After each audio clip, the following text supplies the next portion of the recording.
कसे झाले वडे? मस्त कुरकुरीत कुरकुरीत झाले. हो, खुसखुशीत झाले, छान. आवाज येतोय मस्त.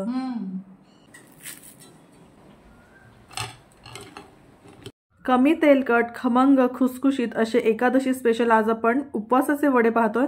सोबतच मस्त चटपटीत अशी चटणी देखील आहे. अगदी कमी साहित्यात तयार होणारे हे उपवासाचे पदार्थ आहेत. साबुदाणा वडा आपण उपवासाला नेहमीच करतो, आज वेगळं काहीतरी करूया. तर आज आपण ना भगरीचे मस्त कुरकुरीत वडे करूया. त्यासाठी इथे मी एक बटाटा उकडायला ठेवलेला आहे. कुकरच्या 3 ते 4 शिट्ट्या होईपर्यंत इथे आपण शेंगदाणे देखील भाजून घेऊया. तर शेंगदाणे मी अंदाजेच घेतलेले आहेत, कारण इथे मला चटणीला देखील शेंगदाणे लागणार आहेत. शेंगदाण्याचा कूट जर तुमच्याकडे असेल ना तर तुम्ही तो देखील वापरू शकता. शेंगदाणे मस्त खमंग भाजून झाले आहेत, ते थोडे थंड होऊ देऊया. तोपर्यंत आपण बाकीची तयारी करूया. तर इथे मी एका मिक्सर जारमध्ये पाव वाटी किंवा पाव कप एवढा साबुदाणा घेतलेला आहे. साबुदाणा हा कच्चा आहे, भिजवलेला नाहीये आणि भाजलेला देखील नाहीये. तर मिक्सरवर त्याची मी बारीक पावडर करून घेतली. आता ही ना खूप जास्त बारीक झालेली नाहीये, कारण यामध्येच आपल्याला 1 कप एवढी भगर घालायची आहे. तर भगर 1 कप आणि साबुदाणा पाव कप असं आपल्याला मिक्सरला अगदी बारीक दळून घ्यायचं आहे. जेवढं बारीक तुम्हाला हे दळता येईल ना तेवढं बारीक दळून घ्या, म्हणजे हे वडे छान खुसखुशीत होतात. बऱ्याच वेळा काय होतं ना, साबुदाणा भिजवायचा आपण विसरून जातो. अशा वेळेस हे वडे तुम्ही नक्की ट्राय करू शकता. तर अगदी कमी वेळामध्ये हे वडे आपले तयार होतात. खूप वेळ त्याला भिजवायची देखील गरज पडत नाही. तर आपले बटाटे देखील मस्त शिजून झालेले आहेत, उकडले गेले आहेत. 3 ते 4 शिट्ट्यांमध्ये आपले बटाटे व्यवस्थित उकडले जातात. आता इथे ना मी शेंगदाण्याची साल देखील काढून घेते.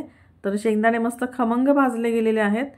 कमी वेळात कमी साहित्यात मस्त खुसखुशीत खमंग असे हे आपले भगरीचे वडे तयार होतात आणि घरातले देखील वेगळा खुसखुशीत पदार्थ म्हणून आवडीने खातात. शेंगदाण्यांची फोलपटं काढून झालेली आहेत, त्याचा आपण बारीक कूट करून घेऊया. पूर्वतयारी आपली सगळी झालेली आहे. भगरीचे वडे करायला लगेच सुरुवात करूया. भगरीच्या या पिठामध्ये पाव कप शेंगदाण्याचा कूट घालायचा, चवीनुसार मीठ घालायचं आणि 1 बटाटा आपल्याला किसून घालायचा आहे. तर बटाटा हा शक्यतो किसून घाला, म्हणजे वडे तेलामध्ये फुटत नाहीत. यामध्ये आपण घालूया जिरं. तर जर तुम्ही जिरं खात नसाल उपवासाला, नाही घातलं, स्किप केलं तरी देखील चालेल. एक 5-6 हिरव्या मिरच्या मी अशा मस्त क्रश करून घेतलेल्या आहेत. तुमच्याकडे जर आलं मिरचीचा ठेचा असेल तो घातला तरी देखील चालेल, पण आलं प्रत्येकाला चालतं का नाही मला माहिती नाही उपवासाला, त्यामुळे मी काही आल्याचा इथे वापर केलेला नाहीये. तुमच्याकडे उपवासाला आलं खातात का, मला कमेंट नक्की करा. आता यामध्ये मी 1 मोठा चमचा दही आणि दह्यामधलं थोडंसं जे पाणी असतं ना ते देखील यामध्ये घातलेलं आहे. म्हणजे साधारण 2 चमचे दही मी यामध्ये वापरलेलं आहे. सुरुवातीला पाणी न घालताच आपण हे सगळं पीठ एकत्र करून घेऊया आणि मग जसं जसं लागेल ना तसं तसं पाण्याचा वापर करून आपल्याला हे पीठ मळून घ्यायचं आहे.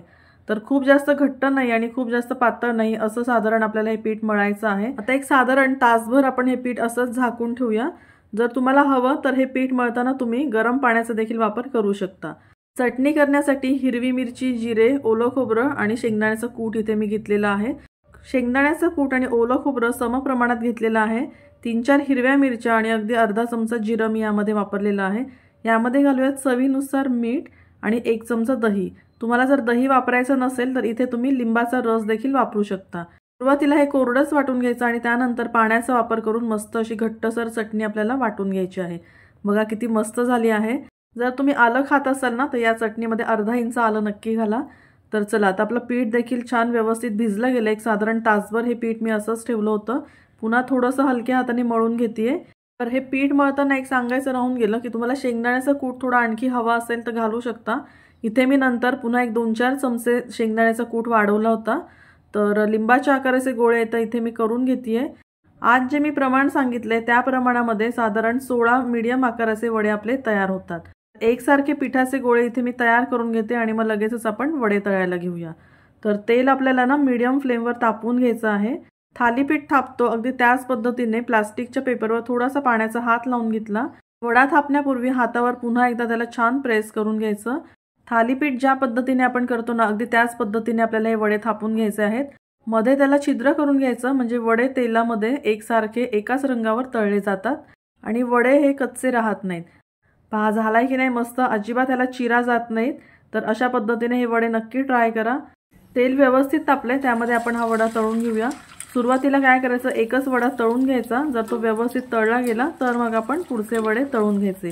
सुरुवातीला कसं असतं ना, तेल व्यवस्थित तापलेलं नसतं, त्यामुळे मग वडे तेलकट होण्याचे चान्सेस असतात. त्यामुळे तेल व्यवस्थित तापू द्यायचं आणि मगच आपण बाकीचे वडे करून घेणार आहोत. तर आवाज पहा किती मस्त कुरकुरीत झालाय हा वडा. चला आता अशाच पद्धतीने ना मी बाकीचे देखील वडे तळून घेते. आता एका वेळी जेवढे तुमच्या कढईमध्ये बसतील ना तेवढे वडे आपल्याला तळून घ्यायचे आहेत. तर इथे मी एका वेळी 3 वडे तळून घेतेय. यापेक्षा जास्त वडे शक्यतो तळू नका, नाहीतर मग काय होईल ना, वडे एकमेकांना चिटकू शकतात. साबुदाणा वडा करताना बऱ्याच वेळा काय होतं ना, तेलामध्ये तो फुटतो आणि मग तेल आपल्या अंगावर उडून भाजण्याची देखील शक्यता असते. भगरीचे हे वडे ना तेलामध्ये अजिबात फुटत नाही. अगदी तुम्ही पहिल्यांदाच केलात ना, नवशिके असताल किंवा ज्यांचं नवीन लग्न झालेले आहेत ते देखील हे वडे नक्की ट्राय करू शकतील. मीडियम फ्लेवर मस्तपैकी खरपूस असे आपले हे भगरीचे वडे तळून तयार झालेले आहेत. तेलात न काढताना हे वडे व्यवस्थित निथळून काढायचे, अजिबात तेलकट होत नाहीत, मस्त कुरकुरीत खुसखुशीत होतात. पाहिलात ना झालेत की नाही मस्त एकदम खुसखुशीत. तर चला आता मस्त चटणी सोबत आपण याला सर्व करूया. दाटसर अशी ओलं खोबरं आणि शेंगदाण्याची चटणी आणि सोबत मस्त गरमागरम भगरीचे वडे आणि बाहेर पडणारा रिमझिम पाऊस. पावसाळी वातावरणात मस्त बेत आहे. आषाढी एकादशीला नक्की ट्राय करून पहा. आजची रेसिपी जर तुम्हाला आवडली असेल तर तुमच्या मित्रपरिवारामध्ये या रेसिपीला जास्तीत जास्त शेअर करा. आणि मिम्मीज किचन मराठीचा व्हिडिओ जर तुम्ही पहिल्यांदाच पाहत असाल तर चॅनेलला सबस्क्राईब नक्की करा, म्हणजे अशाच नवनवीन रेसिपीज मी तुमच्यासोबत शेअर करत असते त्या तुम्हाला पाहायला मिळतील. चला तर मग पुन्हा भेटूया अशाच एका खमंग खुसखुशीत रेसिपीसह. तोपर्यंत घरचं खा आणि स्वस्थ रहा. बाय. नाही थांबा जरा, माझा या रेसिपीवरचा रिव्ह्यू नक्की ऐकून जा.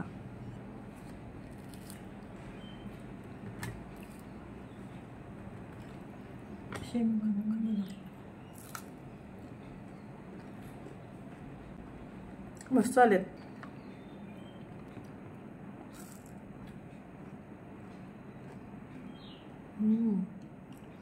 गरमागरम. आषाढी एकादशीला ही रेसिपी नक्की ट्राय करा.